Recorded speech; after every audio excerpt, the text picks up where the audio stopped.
it's interesting. Yeah, I noticed, for example, in your LinkedIn profile, you've got want to connect. Well, I mean, that's so positive. I mean, yeah, who doesn't want to connect?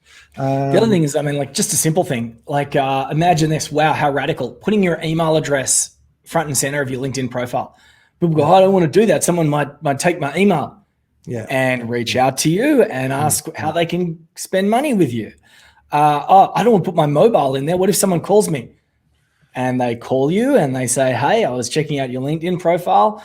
Can we meet up? Because I think that you might be able to help me. They're worried that someone's going to scrape it and do something nefarious with it. But the reality is that when it comes to a tool like LinkedIn, and most people are using LinkedIn, they're either using it to get their next job or they're using LinkedIn as a business development tool.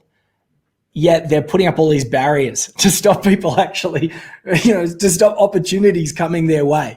So they're saying, I use LinkedIn as a business development tool, but I'm not going to accept any contact requests unless they're, jump through 27. Well, it's like your mobile phone number as well. I mean, my mobile phone number's on my profile, I'm pretty sure. I mean, people, whatever. You got to be realistic. What's the worst case scenario? Someone puts you on one of those terrible, lists where they call you at dinner time and try and sell you something. And you know what? It's already happening, and we know how to block them. We don't recognize the number. We don't answer. It's not a big deal. And if someone really wants to get to us, they get to us. It's the same with email as well too. But I think you asked the question before, where would a B2B business operator start? And I did say the easiest low-hanging fruit is usually the network that you have. If it's a larger organization, you've also got this wonderful asset, which is the staff.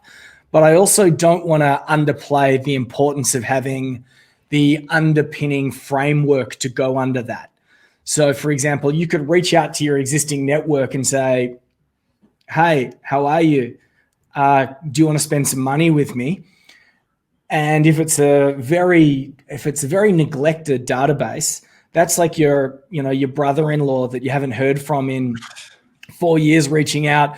Hey, Franco, how you doing, mate? Yeah, great. Can I borrow some money? It's